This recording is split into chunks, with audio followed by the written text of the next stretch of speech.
Bonjour et bienvenue dans cette nouvelle vidéo. J'espère que vous allez super bien. Moi, c'est Gaston Adiono. Pour ceux qui ne me connaissent pas, je suis inspecteur d'action sanitaire, infirmier diplômé d'État et connu sur les réseaux sociaux sous le nom de Infimi Chercheur. Et si vous êtes nouveau sur cette chaîne, n'hésitez pas à vous abonner pour faire partie de cette belle communauté qui reçoit de façon régulière des contenus sur la santé, des conseils, des informations, des astuces sur la santé, comment promouvoir la santé, comment éviter un certain nombre de problèmes de santé grâce à beaucoup de nos habitudes, notre alimentation, nos habitudes de vie, etc. Et surtout, des informations qui vous permettent déjà, si vous avez un problème de santé particulier, de vous améliorer, d'optimiser votre santé et en fin de compte, jouir d'une parfaite santé. Et si vous êtes encore beaucoup plus sympa, n'hésitez pas à mettre un pouce bleu et on est parti. Aujourd'hui, nous allons voir un sujet beaucoup plus particulier, un sujet qui me tient véritablement à cœur parce qu'aujourd'hui, nous avons un accès presque permanent à l'Internet. Nous avons un accès presque H24 aux réseaux sociaux, etc. Nous avons un accès presque 7 jours sur 7 à l'Internet, au point où on a tendance à développer une certaine addiction. Et le but de cette vidéo, ce n'est pas de démontrer les effets néfastes de l'addiction aux écrans, aux réseaux sociaux sur la santé,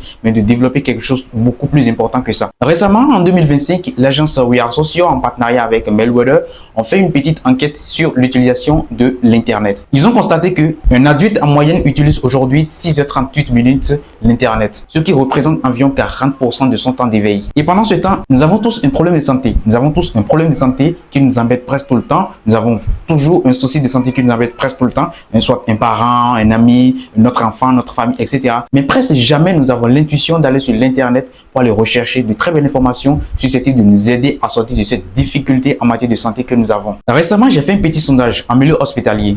En milieu hospitalier, les personnes que je soigne lors des causeries éducatives, j'essaie de les poser de petites questions. Des questions en mode, est-ce que ça vous arrive parfois d'aller sur l'Internet, d'aller rechercher des informations sur votre santé, des informations susceptibles de vous aider à améliorer votre bien-être? Des questions en mode, je suis diabétique, quels sont les aliments que je dois absolument éviter afin de permettre à ma glycémie de se normaliser?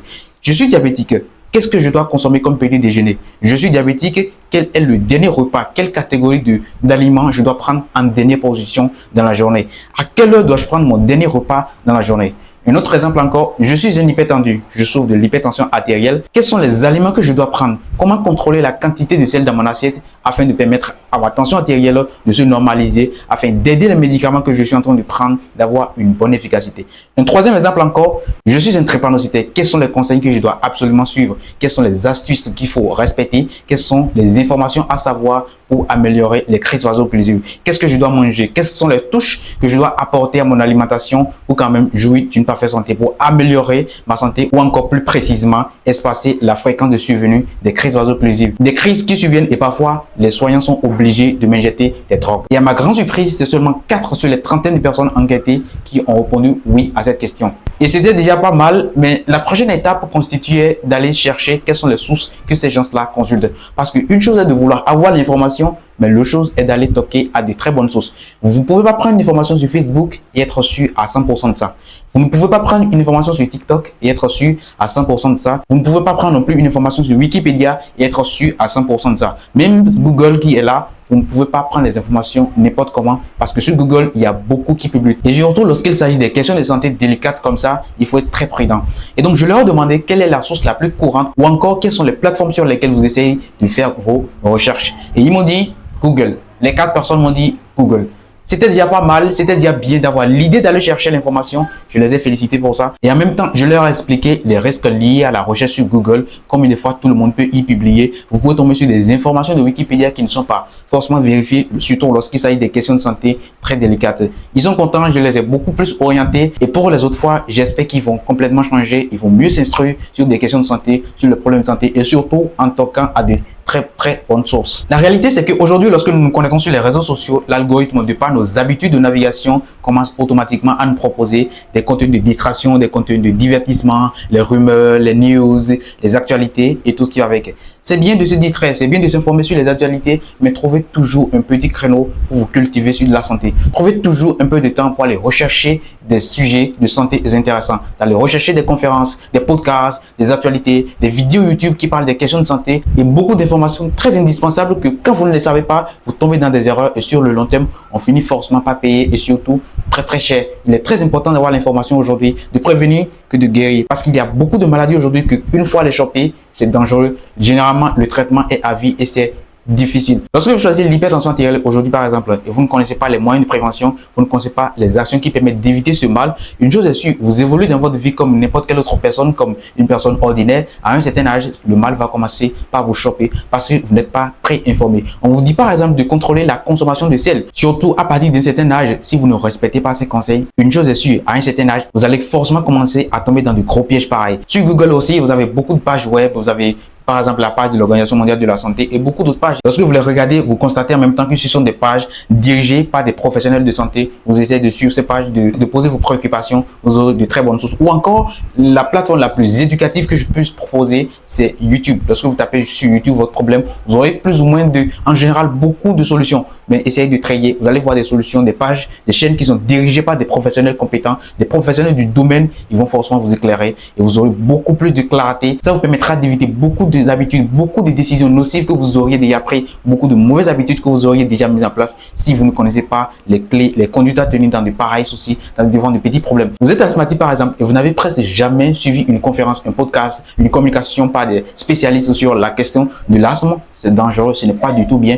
Il faut vous informer sur votre problème de santé. Plus vous avez l'information sur le mal dont vous souffrez, plus vous avez de chances, plus vous réduisez les conséquences de ce mal-là sur vous, plus vous êtes informé sur les risques auxquels vous êtes exposé en adoptant un certain nombre de comportements, plus vous essayez d'éviter les conséquences de ce mal-là sur vous. C'est très important de le savoir. Et pendant ce temps, je vais raconter une petite anecdote. Il y a quelques mois, oncle Balthazar, lorsqu'il avait sorti ses clips, tout le monde était pressé d'aller regarder les vidéos.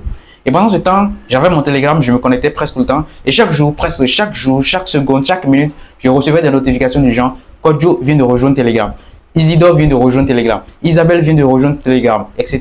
Paul vient de rejoindre Telegram. Patrice vient de rejoindre Telegram. Des notifications pareilles presque tout le temps. Et j'étais presque persuadé à 100% que ces gens-là n'avaient pas l'application Telegram sur le téléphone. Ils sont allés télécharger l'application, l'installer, se connecter et créer un compte là-dessus. Et ensuite, entrer dans ces groupes dans lesquels les vidéos, les groupes privés de Telegram dans lesquels les vidéos étaient disponibles pour aller les visualiser. Vous voyez comment c'est difficile d'accéder à ces vidéos-là. Et pourtant, ils ont tout mis en place. Ils ont mis en place tout ce qu'il faut pour aller rechercher ces vidéos, les visualiser. Et pendant ce temps, au lieu d'aller sur Facebook, YouTube, etc. et taper infirmier chercheur pour quand même rejoindre cette belle communauté dans laquelle on partage régulièrement des informations sur la santé, des informations sur comment être en bonne santé, comment prévenir beaucoup de problèmes de santé, comment éviter certaines habitudes toxiques qui nous causent des problèmes sur le long terme, des informations plus que capitales qui vous permettent d'optimiser votre bien-être et tout ceci basé sur des recherches scientifiques. C'est difficile, c'est compliqué. En fait de compte, il faut comprendre tout simplement que c'est une question de priorité. Cependant, je vais vous inviter de prendre les bonnes décisions à mettre en place, les bonnes habitudes qui vont permettre d'avoir une parfaite santé, une santé robuste sur le long terme, et d'éviter surtout de prendre des décisions qu'on va regretter sur le long terme,